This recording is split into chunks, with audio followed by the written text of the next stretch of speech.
Hello, Internet! I'm Ellie the Purple Hair Doofus, and welcome to Buddy Reads, where I read a small selection of a book and review it for you. Today we are covering chapters 74 through 82 of Wise Man's Fear by Patrick Rothfuss. I hope you've read up to that point yourself, because I do not want to ruin anything for you. And yes, I know, I've been away. I'll cover where I've been after I talk about the book, because I'm pretty sure a lot of you are here to just talk about the book. So the section begins with Kvothe being bored in Mayor's mansion. Bredin is not responding to his calls to come play talk, and now that the mayor has the woman that he was supposed to court, Kvothe doesn't have a whole lot to do there. The mayor comes in and he's like, I do have this other problem that I would love for you to handle. Kvothe is like, that's great, because I have nothing to do right now. The mayor says, I'm having this problem with bandits on the road, and I need to find someone to take the bandits out. And he's like, I can totally help you find people. And the mayor's like, I already have people. I have 2 warriors, I have a tracker, I have an assassin. I just really need someone to guide these people to help them to capture the bandits. And Kvothe is like, oh, crap. You mean me. The mayor convinces him to go on this journey to catch bandits. Before he goes out to do that, Kvothe goes and tries to settle his affairs. He's feeling a little downtrodden because the last time that he talked to Denna, they had a massive fight. For some reason, he doesn't talk to her before he goes. He steals back his loot from the place that repaired it, but he doesn't talk to Denna, which was odd for him.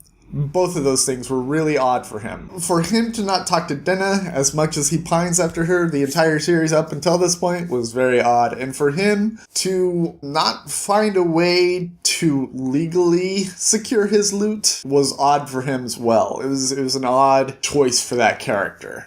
I felt a bit off about that point. The mayor sits Kvothe down and they're looking over the map. That's kind of when Kvothe says, okay, I'm going to do my best to catch these bandits so that even though he's got me in this really tight spot where if I fail, he can denounce all the things that he owes me for getting him that woman. But if I succeed, he's gotten rid of the bandits. So it's kind of a win-win for him. But this is a very tough mission that I'm going on. So I have to really keep my head above water here. And then Kvothe goes off with his new crew, which consists of Tempe, the assassin, Dedin, and Hepe, who are the muscle. And Dedin is he likes to butt heads with Kvothe a lot, and Hepe is not the opposite of Dedin, but just a softer side to what Dedin would have been. And then there's Martin, who is the tracker. Martin is teaching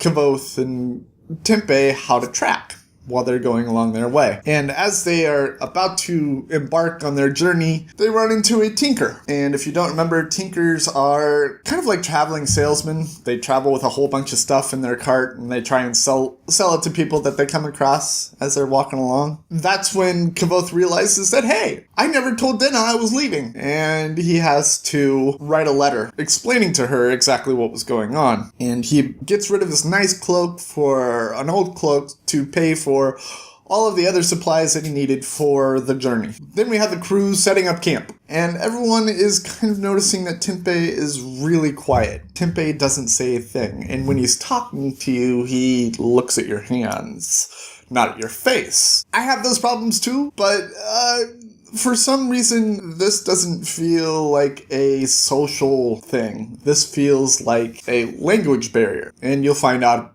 why later. They're all sitting around and Martin, Dedin, and Hepe are all laughing with each other because they've done this before. They've been together before, but Tempe's never been with them and Kvothe has never been with them. And so both of them are kind of awkward in that situation. Kvothe starts talking with Tempe, and that's when he realizes that Tempe is Lithani? I don't know exactly what Lithani is. Maybe it is an actual thing. I don't know. Tempe is one of them, and Kvothe asks him about his heritage, and Tempe says, I don't want to talk about being Lithani. I just want to get this work done. The crew are traveling along and they come across a bar. Dedin's like, let's go in. We can have steaks. We can have food. We can have really good food. And Kvothe says, I only have a limited amount of money, so we can't have steaks, but I can definitely buy everyone a round of drinks. And at first, Deden's like, why? But then once he hears alcohol, he's like, oh yeah, okay, we'll do that. And so they go into the bar. Deden and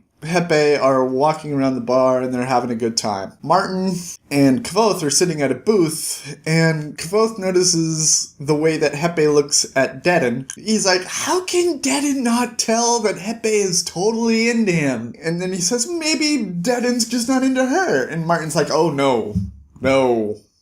Deden is totally into her. Deden, we were off on this journey once, and Deden actually couldn't stop talking about her. He is totally into her.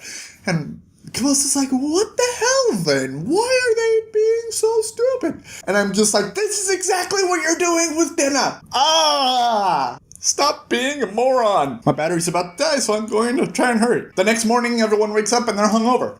Kvothe kind of revels in the fact that Deden is actually in pain right now. And they get to the edge of the area where the bandits are attacking, and Kvothe discusses plans with them. And he says, 2 of us will go into town and watch over camp, while the other 2 are following Martin, who will track them, and that's how we'll do it. And while they're discussing these plans, they discuss what would happen to them if they got caught by the bandits. And Kvothe says, wait 3 days, then cause a ruckus, and we'll come looking for you. Everyone's like, that's great, but what about Tempe? Because we don't think that Tempe can improv enough to survive 3 days. Deden starts calling him stupid. Tempe gets in his face, and he's like, just because I'm quiet doesn't mean I'm stupid. Because they don't realize that Tempe is quiet because this language that they're speaking is a second language to him. And it's pretty much like if a German was in New York, he's not going to know everything you're saying, and he's going to try and stay quiet. That's what Tempe's doing right now. He's just trying to observe, to understand. Tempe butts heads with Deden, and they literally start fighting and rolling around. By the end of it, Deden's like, hey, you're a pretty good fighter. And he punches him in the shoulder. Tempe doesn't move, and Tempe's like, hey, you're a pretty good fighter too.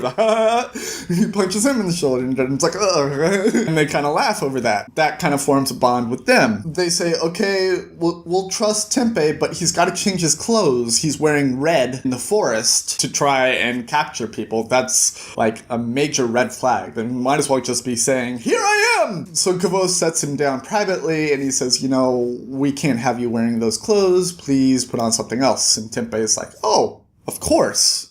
I understand, and he changes clothes. Showing that Kvothe has more patience to work with Tempe than everyone else. It's also at this point, or maybe it's a little later, it's somewhere around here that Kvothe is like, hey, Tempe, would you mind teaching me your language? And Tempe's like, yes, please, I would love to do that. And it's just kind of really touching.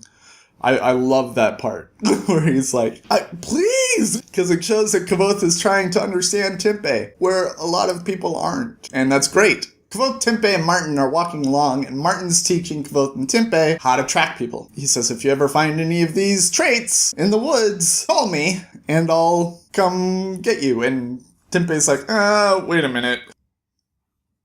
And Martin's like, oh yeah, you can't call, because we're trying to be quiet. So what should we do? And Kvothe notices Martin's walking stick, and Kvothe picks up another stick of his own, and he puts a sympathy spell on both of the sticks. And Martin's like, what the And Kvothe's like, oh, I'm sorry, I was just putting a little link between the steps, so that when I yank it like this, you'll feel it, and you can come back to us. And Martin's like, oh, okay. You just scared me. I'm fine.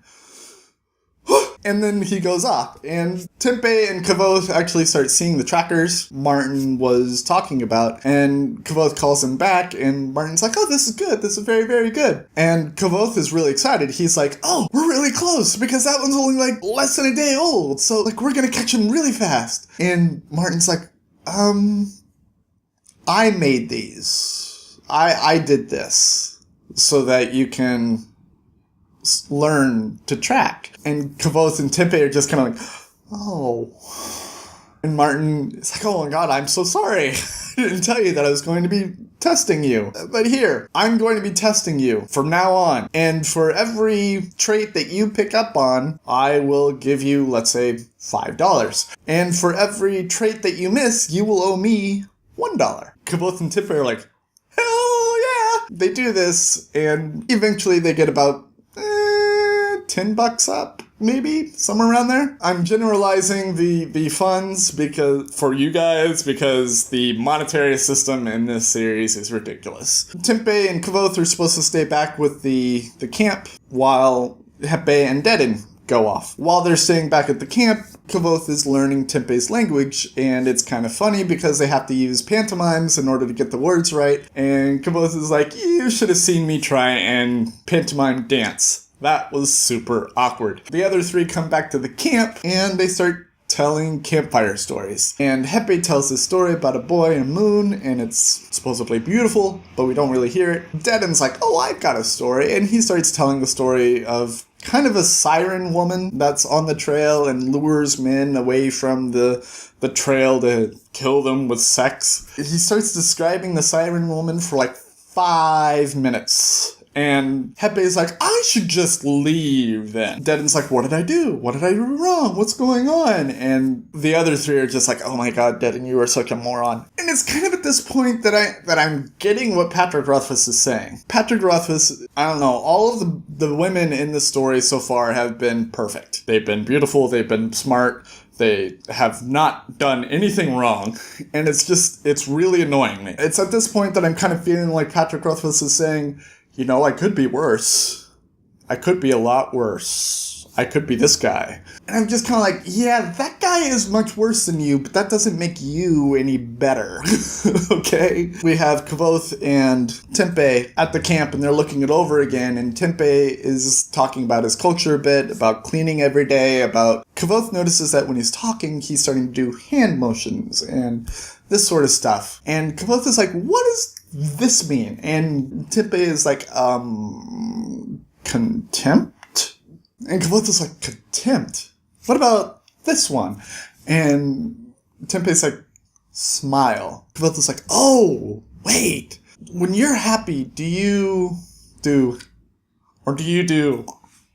And Tempeh does the hand motions, and that's when Kvothe finally understands that Tempeh doesn't look in people's faces when they're talking because in his culture, most of the expressions are in their hand movements. They have blank faces and wild hand movements. And so he tries to learn some of those, and he says, if I thought teaching him the word dance was difficult, try teaching him the word smile and all the different ways that you can smile and all the different reasons that you can smile. And it's just like, oh, that would suck. That's pretty much the end of the section. I know it's been a while since I've uploaded a video. I kind of hurt myself working out. Hurt my back. Don't work out, kids. It's a trap. It's a trappy trap. Yeah. If you like what I'm doing, go ahead and click the subscribe button. And if you like this video specifically, go ahead and click the like button. And go ahead and leave a comment letting me know where you've been throughout this month. I've been Elliot the Purple Hair Doofus. This has been Buddy Reads, reminding you to watch your pajama radius. And I will see you all in the next section of Wise Man's Fear by Patrick Rothfuss. Toodles!